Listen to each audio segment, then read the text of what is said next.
Assalamualaikum warahmatullahi wabarakatuh.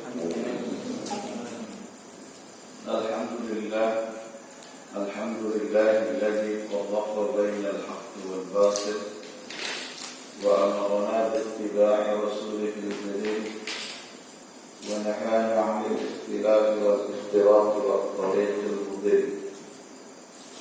Asyhadu an la ilaha illallah wahdahu la syarika lahu وأشهد أن محمدا عبده ورسوله لا نبي بعده وصلى الله وسلم على سيد الأنام قدوة المؤمنين المتقين نبينا محمد صلى الله عليه وسلم. أما بعد, Bapak, saudara-saudaraku seiman, seislam, sekeyakinan, jamaah jihad kajian hari Ahad yang dilakukan Allah Subhanahu wa taala. Kita lanjut ke kajian kita masih di surat Al-Baqarah, konsekuensinya karena ini tafsir Ibnu Katsir, ini termasuk tafsir rujukan utama, ya. Mau diringkes pakai mukhtasar pun ternyata nggak bisa ringkes banget gitu kan. Karena memang meskipun berjarak sekitar bukan sekitar 400 tahun kalau nggak salah dengan Ibnu Jarir At-Tabari, Ibnu Katsir, Al-Hafiz Ibnu Katsir ini punya tempat sendiri dalam ilmu tafsir karena metodologinya atau metode yang digunakan oleh Ibnu Katsir itu adalah metode yang paling utama dalam penafsiran. Jadi Allah yang Ibnu Katsir ini menggunakan metode yang utama. Jadi semua mufassir mesti menjadikan tafsir Ibnu Katsir ini sebagai rujukan selain tafsir At-Tabari. Baik, kita masih bicara jika nanti terlalu panjang kita ambil yang inti-intinya saja, ya. Karena kalau kita baca detail kajiannya, memang harus kajian rutin. Kajian rutinnya bukan bulanan, ya, tapi bisa jadi harian, ya. Kalau harian mungkin bisa kita baca detail, tapi nanti kita poin-poin tertentu saja yang kira-kira pesan-pesan intinya bisa sampai kepada kita. Ya, lagi saya tegaskan di tafsir Ibnu Katsir ini, beliau rahimahullah itu selalu mengutamakan pertama tafsir al-ayat bil ayat, ya, tafsir dengan tafsir ayat dengan ayat kembali, kemudian tafsir al-ayat bil asar, karena mesti ahadits nabawiyah. Karena salah satu kajian inilah istimewanya Pak, para ulama NU doa kan tidak disebut ulama benar-benar lama gitu kan, keilmuannya itu benar-benar benar. Nggak terpilah-pilah. Jadi Ibnu Katsir ini Al-Hafiz, ya, buat mereka hafal Quran itu biasa. Ahli hadis pula. Ahli hadis jangan dikira kalau mereka juga tidak ahli matematika, tidak ahli astronomi, karena ternyata ketika masuk ke kajian tafsir mereka mendalami itu, ya, mereka mendalami itu semuanya. Astronominya, geografi. Imam Asy-Syafi'i juga ahli di berbagai bidang, cuma menonjolnya di bidang usul fikih, di bidang fikih, gitu. Ibnu Katsir di bidang tafsir. Jadi kita akan dapati mereka itu memang punya dalam tanda kutip kalau dalam bahasa kita keilmuan yang sempurna, ya, karena masih dekat dengan kurun terbaik di tengah-tengah umat Islam.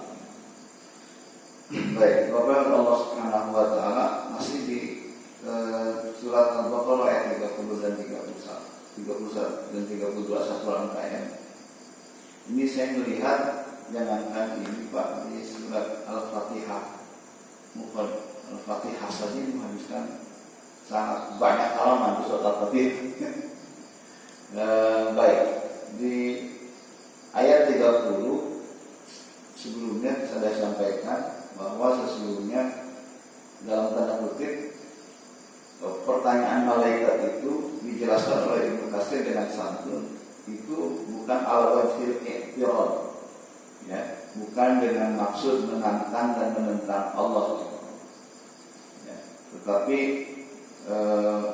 keinginan mereka atas pengalaman yang sesudahnya menghuni bumi ini. Alaman sabak dijelaskan oleh Ibnu Katsir demikian, ya. Ini Bapak jelaskan ada satu penjelasan dari Ibnu Jarir. Jadi beliau memetik tafsir At-Tabari. Haddatsani Al-Qasim bin Hasan qala haddatsana Husain qala haddatsani Hajjaj an Jarir bin Hazim. Nah, ini bukti kalau ini validitas riwayatannya tidak diragukan lagi. Bahwa ini kan hafiz namanya populer di kalangan para ulama, ya. An Hasan wa Abi Bakar an Hasan wa qala Allah Ta'ala lil malaika inni ja'ilun fil ardi khalifah qala lahu inni qa'im. Wa hadha ma'nahu annahu akhbarahum bidzalik. Ini bermakna bahwa Allah Subhanahu wa taala sedang mengabari mereka. Qala as-Sadi istasyarul malaikatu fi khalqi Adam. Ya, malaikat istasyara, ya, minta penjelasan tentang penciptaan Adam.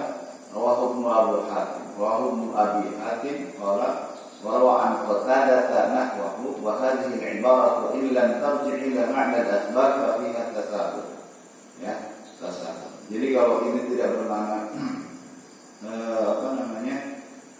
informasi dari Allah Subhanahu wa taala fa fiha tasahul. Ya, ini kurang lebih adalah jalan yang paling mudah. Wa ibaratul Hasan wa Qatadah fi riwayat Ibnu Jarir ahsan, ya. Dan penjelasan Hasan dan Qatadah adalah penjelasan yang terbaik Allah Ta'ala. Jadi ini adalah informasi dari Allah Subhanahu wa taala. Lanjut. Fil ardi. Ada penjelasan kata fil ardi qala Ibnu Abi Hatim. Ya. Ibnu Abi Hatim berkata haddatsana Abi langsung belajar dari bapaknya, ya. Haddatsana Abu Salamah, haddatsana Hammad, haddatsana Atha bin Sa'id an Abdurrahman bin Sabit anna Rasulullah sallallahu alaihi wasallam qala luhiyatil ardu min Makkah wa awwalu man tafa bil baiti al malaika wa qala Allah inni ja'ilun fil ardi khalifah. Aku menjadikan pusatnya bumi itu dari Makkah. Dan orang yang makhluk yang pertama, ya, tawaf bil bait di Baitul Baitullah itu adalah al malaika. Yang pertama itu adalah al malaika. Jadi di kalau surat nanti di surat Al-Baqarah ada penjelasan ayat satu halaman sebelum menutup juz pertama bagian sebelah kiri di surat Al-Baqarah itu. Allah menjelaskan ayat Ibrahim al-Qawaid min al-bait wa ismi. Ketika Ibrahim mendirikan bangunan fisiknya itu, ya. Bangunan non fisiknya sudah ada, sudah dijadikan oleh Allah Subhanahu wa taala di situ Makkah. Maka Allah Subhanahu wa taala ini riwayat dari Abi Hatim, ya. Kemudian faqala Allah inni ja'ilun fil ardi khalifah, yakni Makkah. Ya, ini penjelasan dari apa ini? Aku menjadikan di muka bumi ini khalifah, yakni Makkah. Jadi menunjuk pada satu tempat, Makkah. Porosnya bumi itu ada di Makkah. Wahada musalut bisa nanti. Nah, tapi ini hebatnya karena di ahli hadis ini populer Pak. Hadis tentang bahwa Makkah itu poros di dunia itu populer banget di mana-mana, tapi tidak pernah dijelaskan bahwa hadis ini masuk kategori mursal. Mursal itu ada sahabat yang direwat langsung ke Nabi. Fi sanadihi dhafun. Nah, ini enaknya, ya. Di sanad itu ada yang dhaif, fihi mudraj, campur. Bahwa ada murad bil ardi Makkah, dan dia yang maksud bahasa sesungguhnya yang dimaksud dengan bumi itu maka wallahu a'lam fa inna dzahira. Maka sesungguhnya yang zahir anal murad bil ardi a'ammu min dzalik. Nah, ini langsung dijelaskan oleh Ibnu Katsir sendiri, ya. Jadi yang dimaksud sesungguhnya secara zahir yang dimaksud dengan bumi itu bukan Mekah, tetapi a'ammu min dzalik, lebih umum, lebih luas daripada makna Makkah itu sendiri. Ya.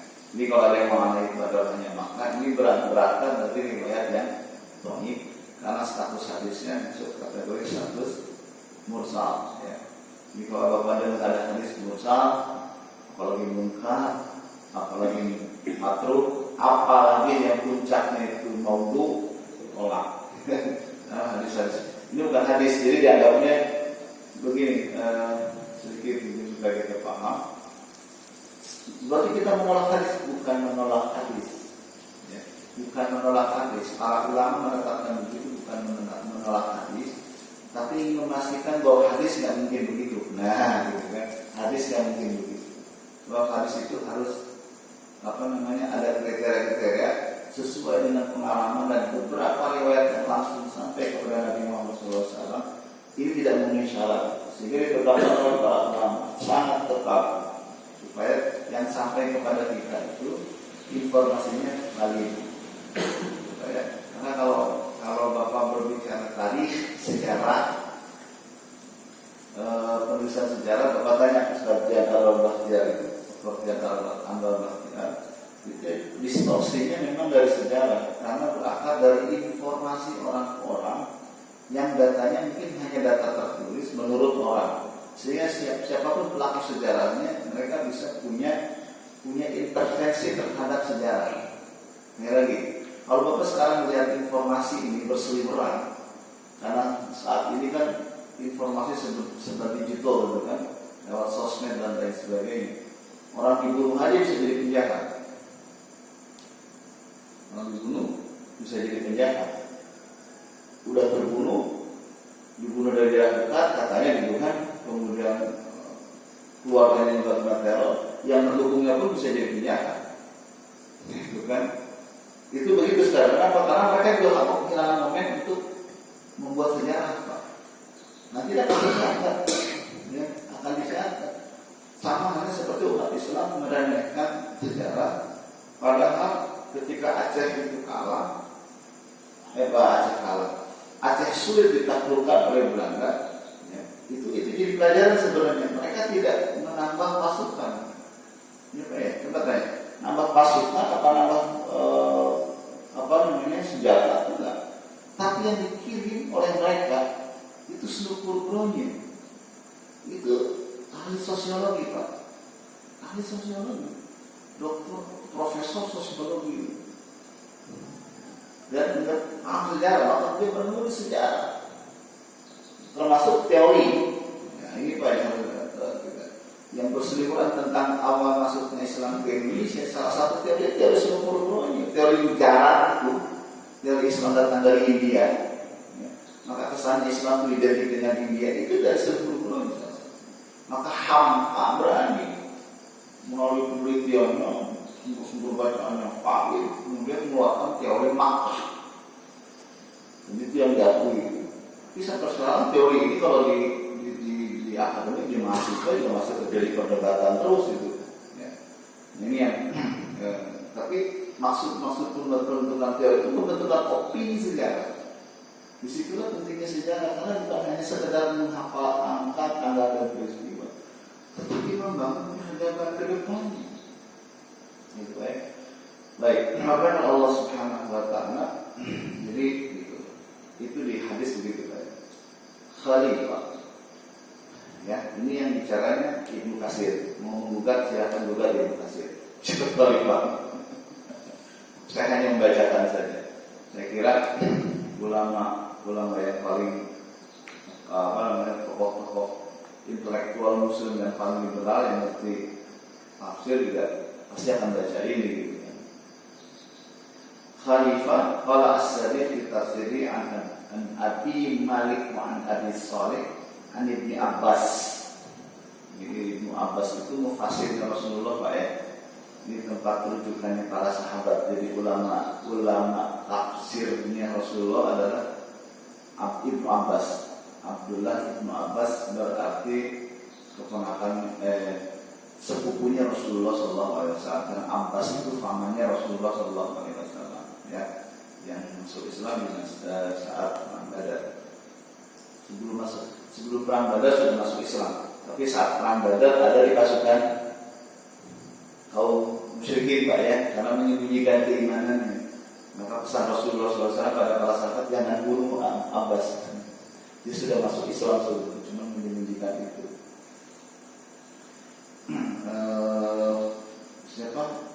Seorang Umar bin Khattab itu kalau mencecar informasi tentang ayat, kepastiannya pasti yang dicecar Ibnu Abbas. Termasuk saat turunnya surat An-Nasr, idza jaa nasrullahi wal fath. Umar itu firasahnya itu paling terkenal, ya.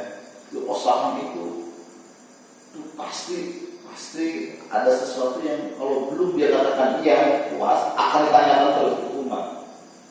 Ada firasat yang kayaknya bukan hanya sekedar Islam itu menang, orang banyak berbondong-bondong masuk Islam, mereka sudah tahu sebelum terjadi, Pak. Bukan, ini informasi baik, tapi ada sesuatu yang masih mengganjal saya. Tanyakan pada Ibnu Abbas, apa sih sebenarnya? Apa kata Ibnu Abbas? Informasi turunnya ayat ini menunjukkan bahwa masa wafatnya Rasulullah itu sudah dekat. Itu tafsir. Tahunya dari siapa? Dari Ibnu Abbas.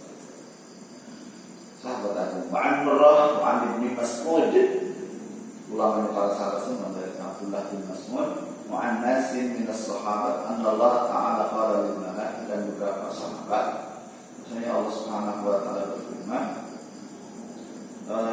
inni ja'ilun qala lil malaikah inni ja'ilun fil ardi khalifah rabbuna wa ma yakunu dzalika khalifah yaqulu lahu dzurriyyatun yufsiduna fil ardi wa yatahasaduna wa yaqtulu ba'duhum ba'd. Mereka bertanya, Tuhan kami, bagaimana keadaan khalifah itu? Dia punya keturunan dzurriyyah, yufsiduna fil ardh, mereka akan berbuat kerusakan di muka bumi. Wa yatahasadun, mereka saling hasud, dengki. Wa yaqtulu ba'duhum ba'dan, mereka akan saling bunuh bersama mereka. Qala Ibnu Jarir At-Tabari, kalau ada katakan di tafsir Ibnu Jarir itu maksudnya At-Tabari, di kalangan mereka terkenalnya Ibnu Jarir, tapi di kita terkenal tafsir At-Tabari. Qala Ibnu Jarir, fa kana ta'wilul ayat ala hadza inni ja'ilun fil ardi khalifah minni yakhlufuni fil hukmi baina khalqi wa inna dzalika al-khalifata huwa Adam. Yang dimaksud dengan khalifah di sini adalah Adam. Wa man qama maqamahu fi ta'atillahi wal hukum. Sebetulnya yakhlufuni fil hukmi baina khalqi, dia akan mengayomi makhluk dengan hukum, taat pada hukum, ya.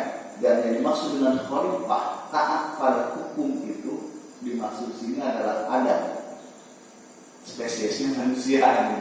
Adam wa man qoma ini bahasanya wa man qoma, dan siapa saja yang qoma berdiri maqamahu di tempat dia berdiri, maksudnya mengambil peran Adam fi ta'atillahi wal hukum, dalam taat kepada Allah dan hukum.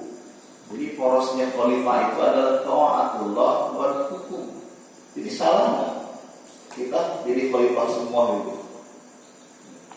Lembaganya kekhilafahan, kan gitu. Kekhilafahan, ya dunia ini kekhilafahannya Allah, tapi juga ya ada khalifah, ada kekhilafahan Allah ini dunia ini. Siapa khalifahnya? Ini kita semua. Pada apa? Ta'atillah wal hukum, taat pada Allah dan hukum. Itu yang garis bawah. Ini penjelasan yang dari beberapa riwayat. Bil adli baina khalqihi, ya. Taat hukum, taat pada Allah, taat pada hukum, dan berbuat adil di antara makhluknya. Wa ammal ifsadu wasaqid bima bi ghairi haqqi.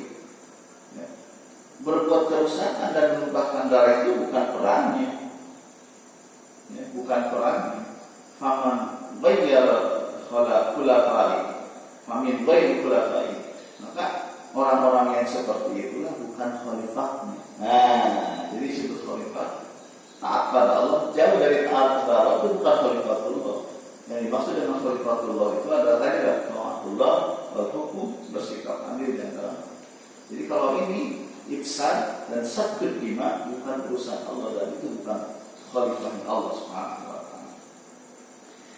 Qala Ibnu Jarir wa inna makana ta'wilul ayat ala hada, dan takwil maksudnya tafsir ayat ini makna khilafah allati dzakaraha Allah innama hiya khilafatu qarnin min qarn.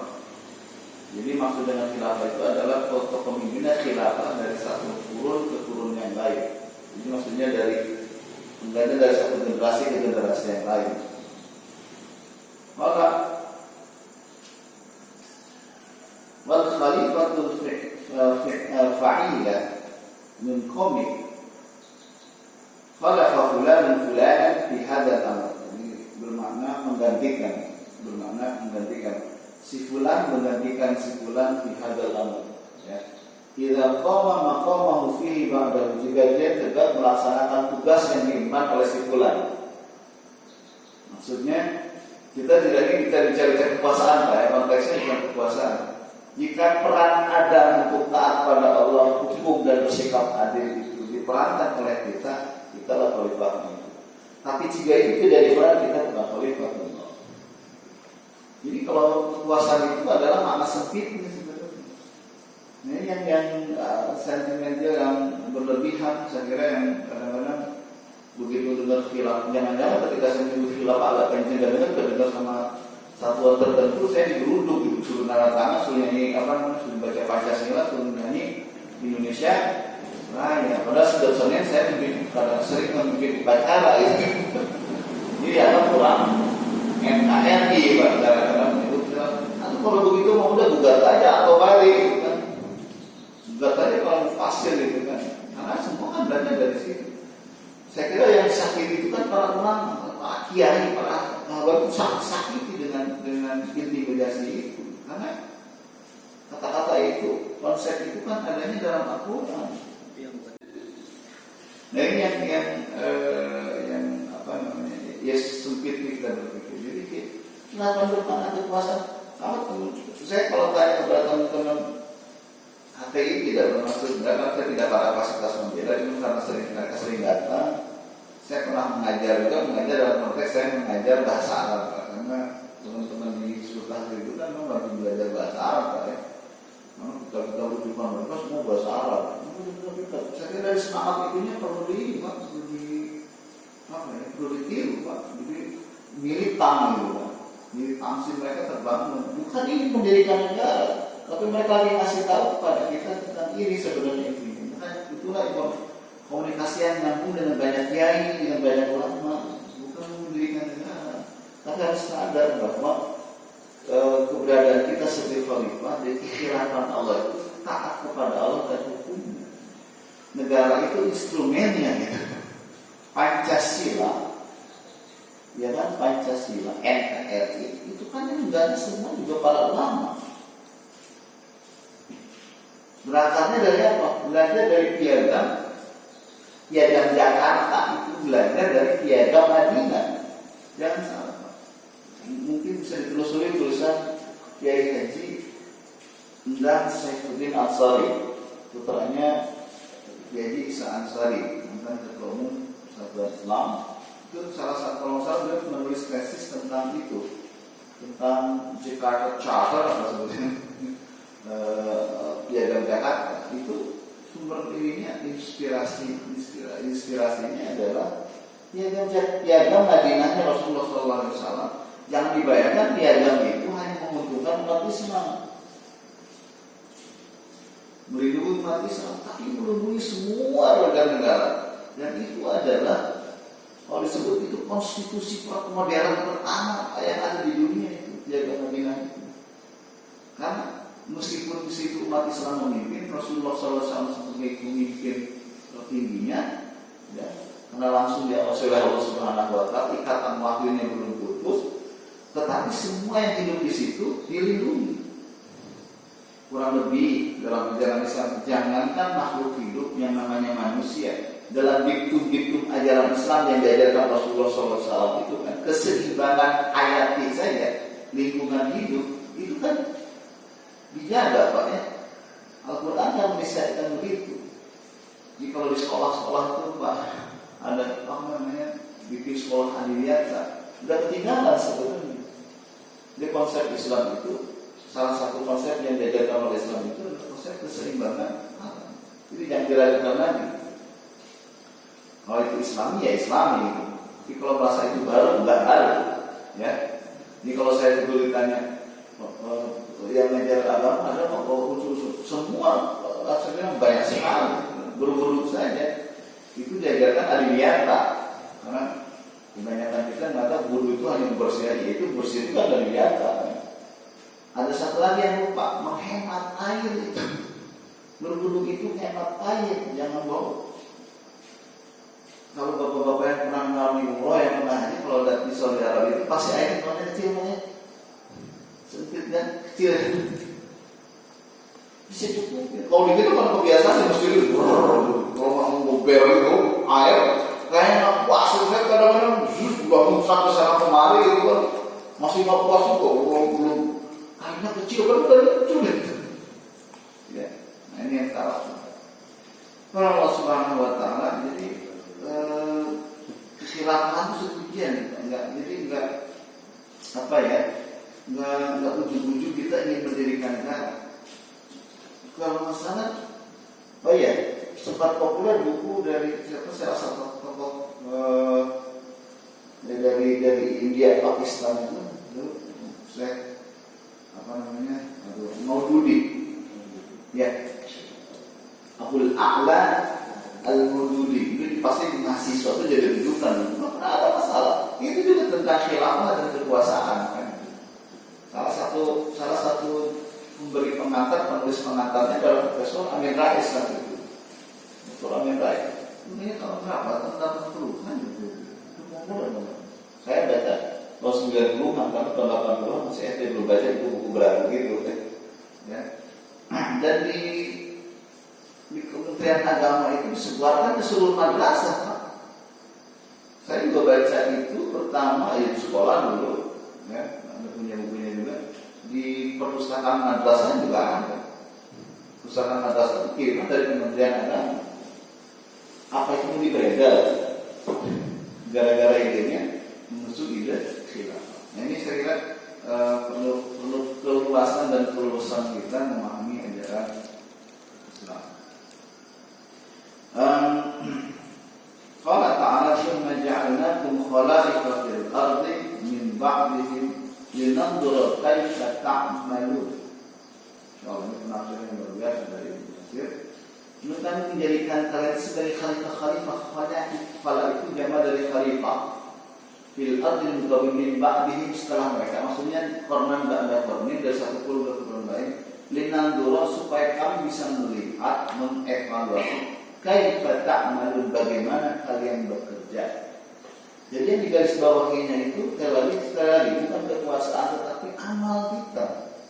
Kaifa ta'malun, apa yang kamu lakukan? Kamu menjadi khalifah atau enggak? Menjadi khalifah atau enggaknya itu bukan pada statusnya. Nah ini bukan pada statusnya, tapi pada perilakunya.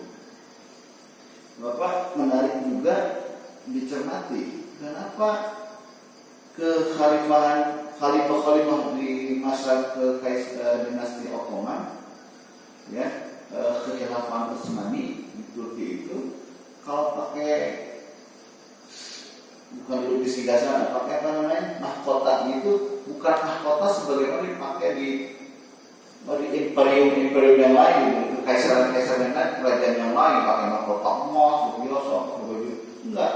Tapi di untal-untal tinggi itu kain kafan ternyata. Ngingetin supaya peran ente apa? Sombong, berlaku, zalim, ente mati. Mau dibawa mati, zalim, sombong, tidak adil, zalim dan sebagainya dibawa mati. Gitu Pak. Jadi kayak kata amal, karena secara turun-temurun, Pak. Jangan dibayangkan khalifah itu nggak bisa apa-apa, lolos dulu jadi penguasa. Kalau sekarang, misalnya candaan teman-teman, mereka mah katanya tinggal apa?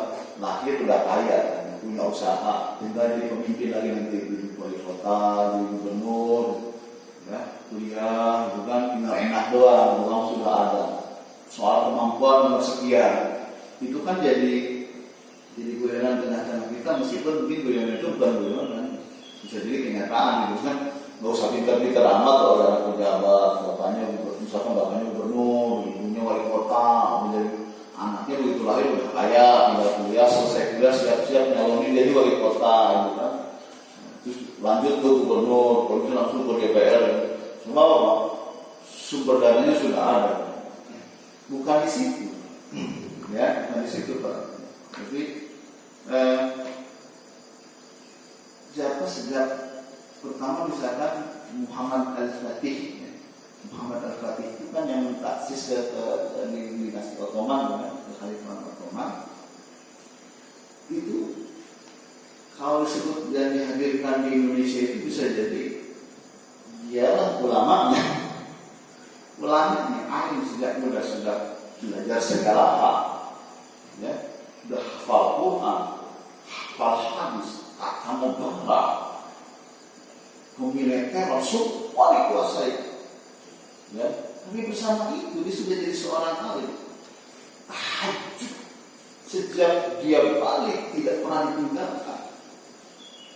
Maka pada saat dia minta jadi imam itu ternyata nggak ada yang jadi selain dirinya sendiri. Kenapa? Yang tidak pernah meninggalkan tahajud sejak balik hanya beliau. Pemimpin, kita bayangkan itu, ya. Jadi sosok-sosok pemimpin itu seperti itu. Kalau seandainya kita dipimpin, nah ini kan sindiran sebenarnya. Jadi kita mau diingatkan model yang bagaimana? Dia itu hadir dalam lembaga-lembaga kekhalifahan dulu. Oke, memang ada yang menyimpang, tetapi mereka masih punya kode. Tidak lama gitu. Ada kode itu punya kekuasaan.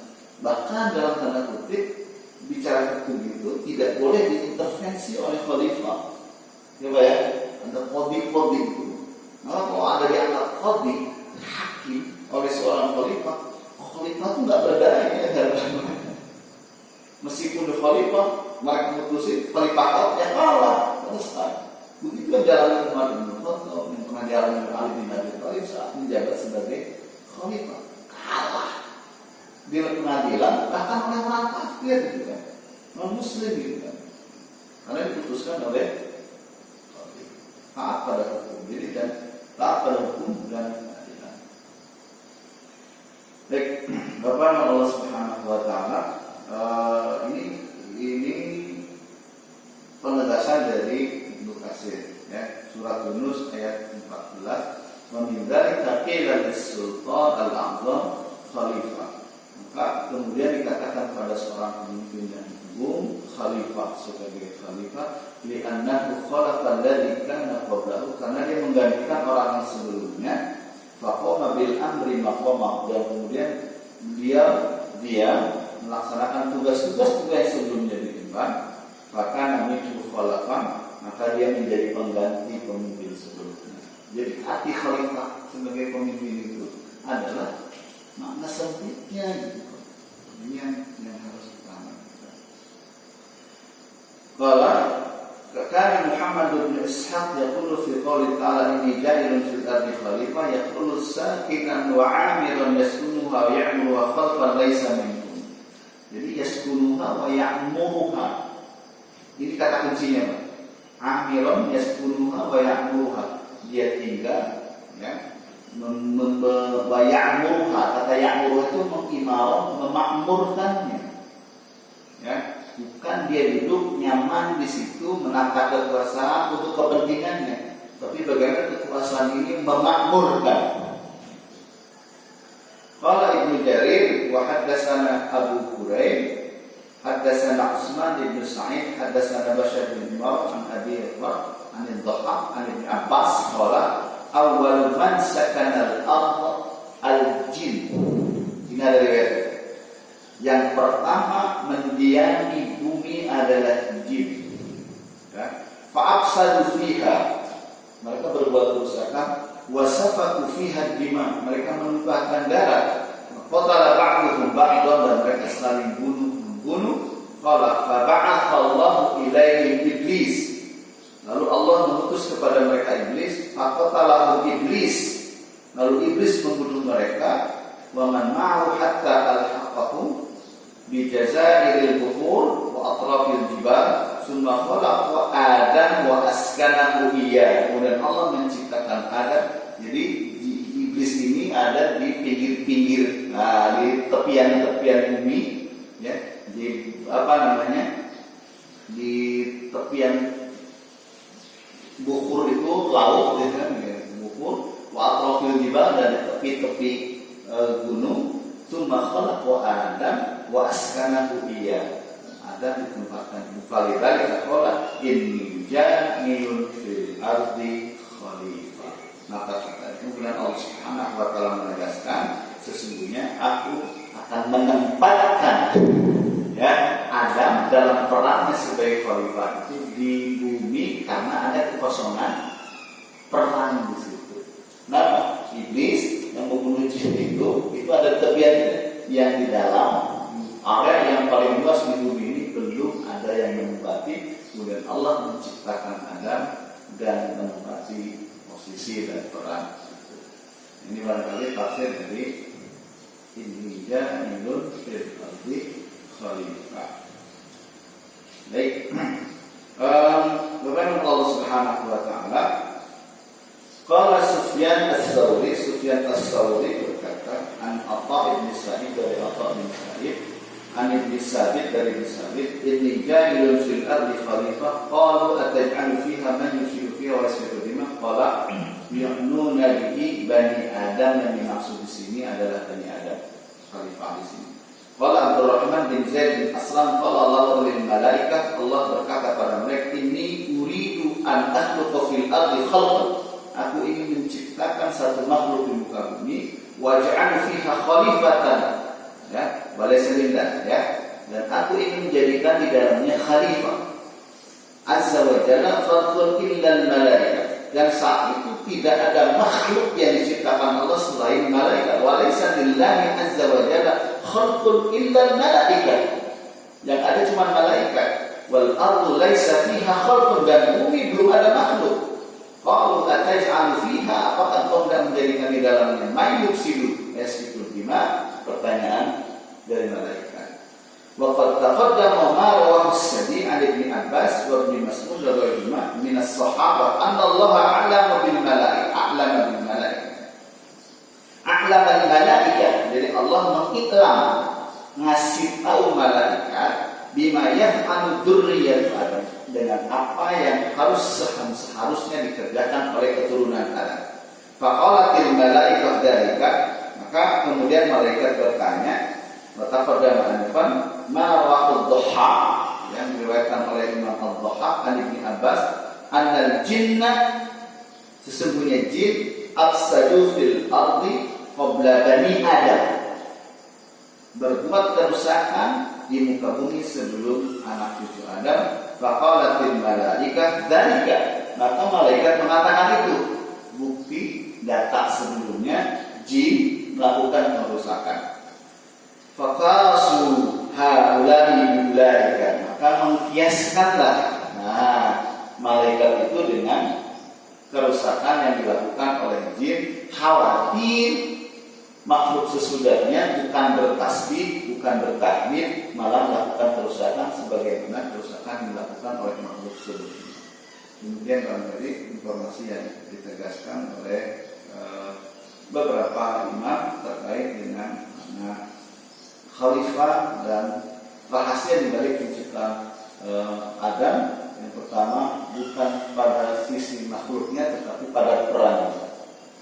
Kemudian disebut khalifah itu akan ada pengganti, berarti itu sebenarnya sudah tertangkap, Pak. Mereka akan beranak pinak.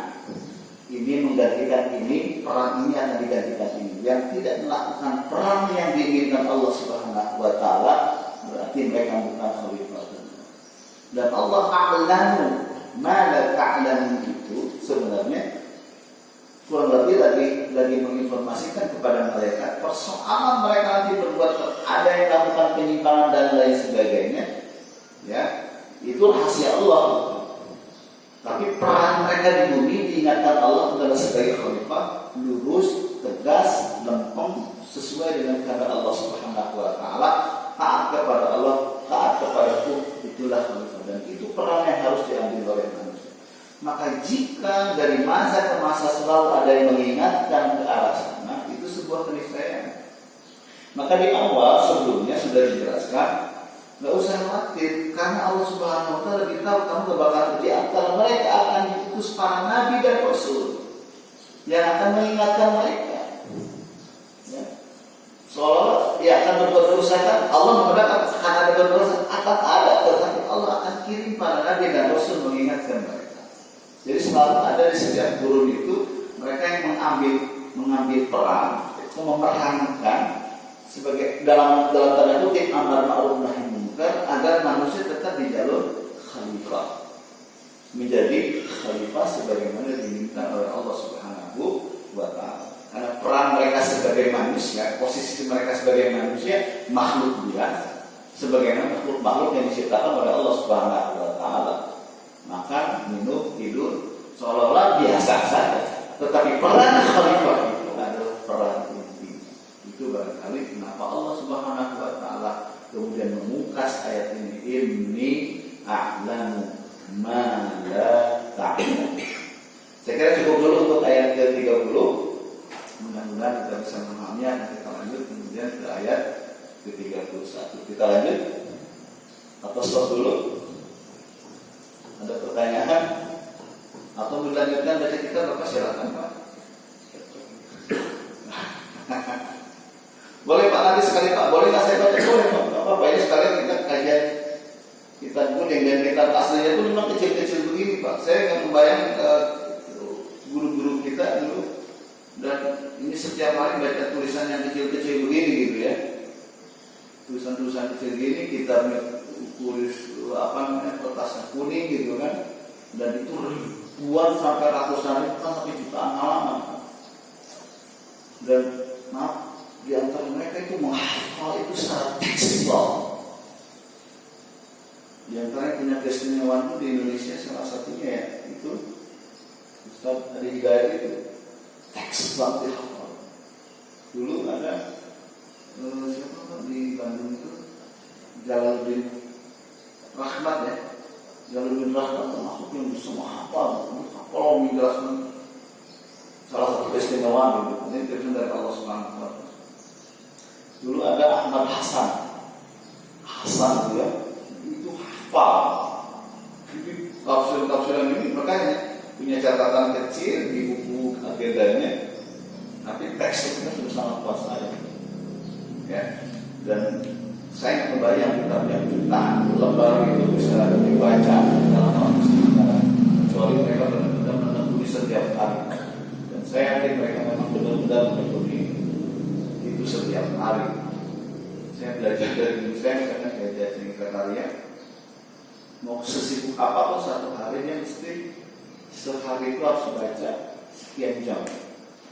Walaupun ngantuk, dia rendam kakinya pakai air supaya ngantuk, harus baca, harus nulis. Ini disiplin yang diterapkan sampai sepuh, kemudian dari 70 tahun masih tetap begitu Pak. Duduk, pulang dari mana, sibukkan, dia kalau di jalan harus tidur, walaupun 1 jam kualitas, pulang dia harus baca. Harus baca. Dan disiplin mereka jam 3 atau jam di saat jam-jam tahajud mereka mesti bangun tahajud, dan itu yang kedisiplinan seperti itu yang masih sulit gitu. Maka kalau disebut Allah katakan dalam Al-Quran maqamah mahmudah,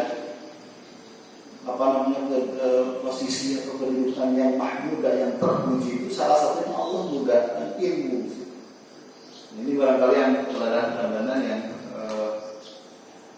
ya saya kira masih ada di tengah-tengah kita. Mudah-mudahan setidaknya berapa persennya kita bisa amalkan dengan baik.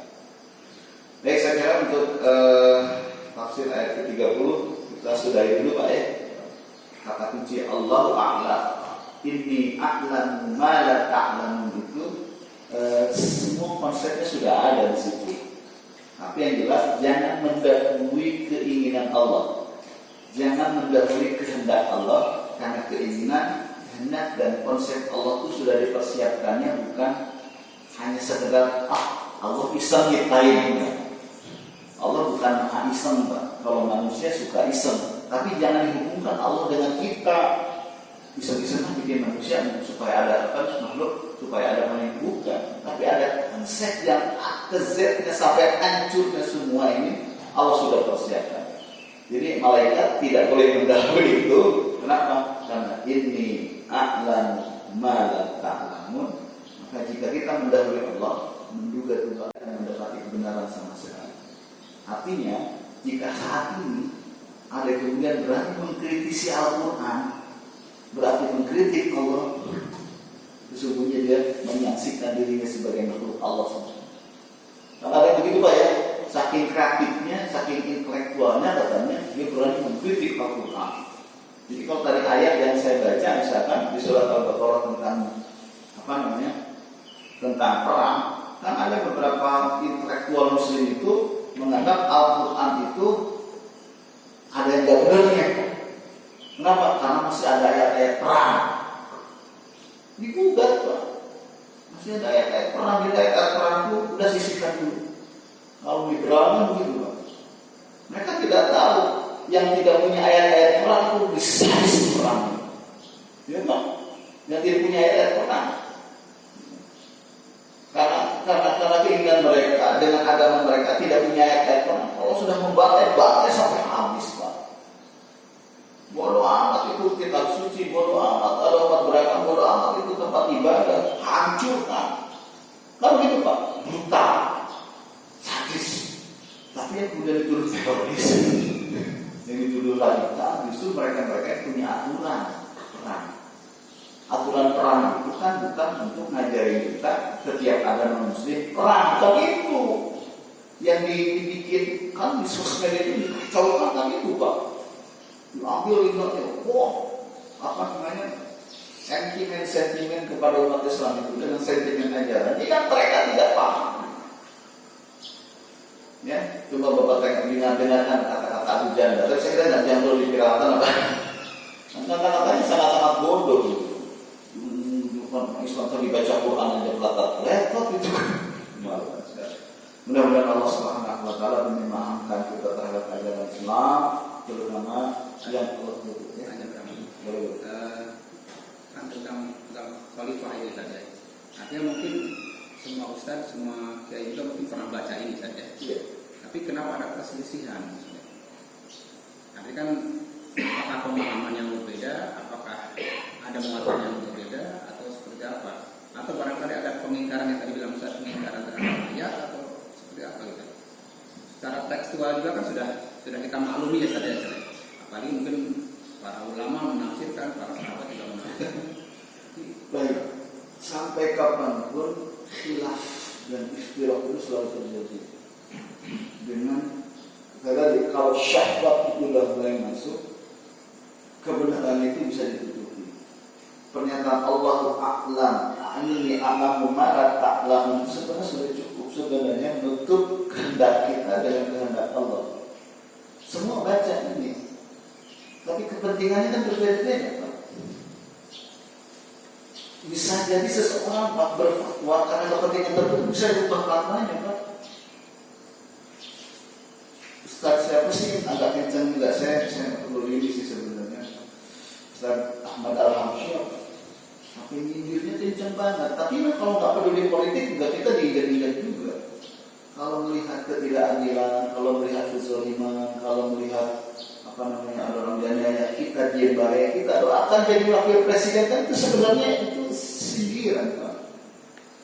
Ya, atau mereka diam atas pengetahuan dan ilmu yang mereka dapatkan, ya mereka kayak setan bisu. Sebutnya setan bisu. Hamka dalam hal ini nggak mau saat menjadi ketua MUI pertama nggak mau diotak-atik pada persoalan prinsip. Disuruh mengubah mengucapkan selamat Natal sekarang nggak mau. Mendingan apa? Saya berhenti jadi ketua MUI. Selesai. Kenapa? saya nggak mau menutupi informasi dari Allah Subhanahu Wa Taala dengan kehendak penguasa. Saya kira gitu Pak. Dan sampai kapanpun akan banyak ya. Atau mungkin pemahamannya dari pemahaman orang yang sentimen terhadap Islam. Bapak tengok teman-teman yang kaum liberal itu sebenarnya orang-orang yang nggak kreatif. Hanya teman-teman dari Yumi lah. Teman-teman dari Yumi kan setelah dokter siapa Fahmi Zarkasi itu benar-benar meneliti semua informasi. Ya kata-kata mereka itu dikaji.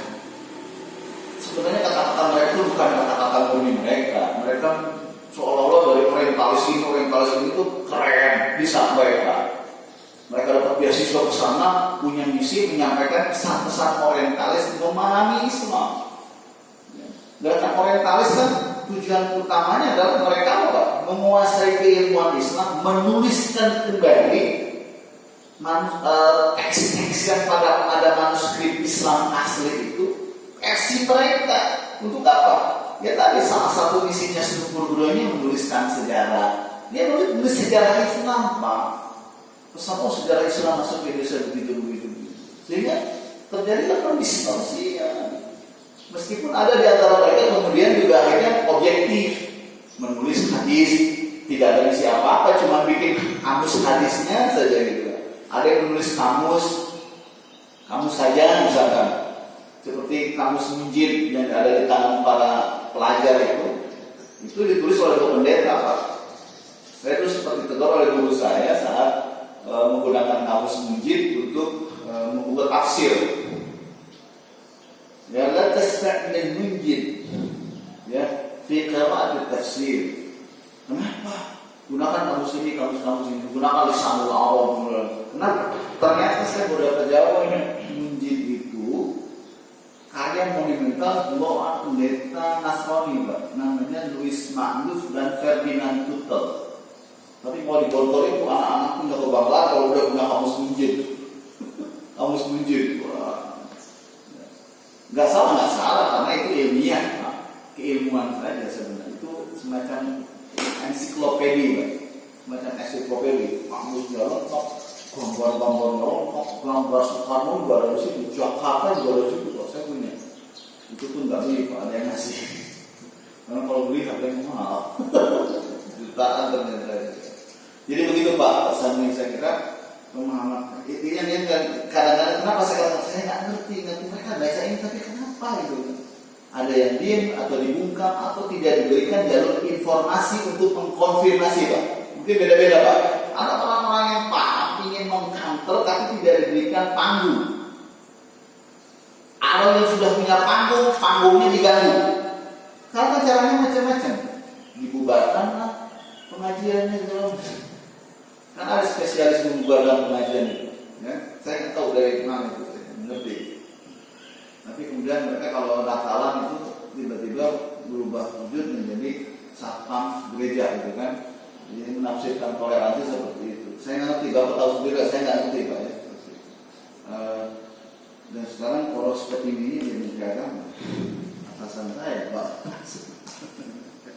Mereka bikin pohon Natal, pakai selawatan, pakai marawis, dibawa ke gereja. Saya nggak ngerti seperti apa umat Islam itu. Tapi ketika bicara khalifah, khilafah, itu sentimen banget. Dari mana Pak? Saya kira bukan dari mereka Pak. Saya kira bukan dari mereka. Ada banyak kiai-kiai nggak punya panggung, kemudian yang bikin video-video dan mereka menjelaskan itu. Bukan begitu sebenarnya, cuma mereka nggak punya panggung Pak untuk diviralkan suaranya. Nih Pak.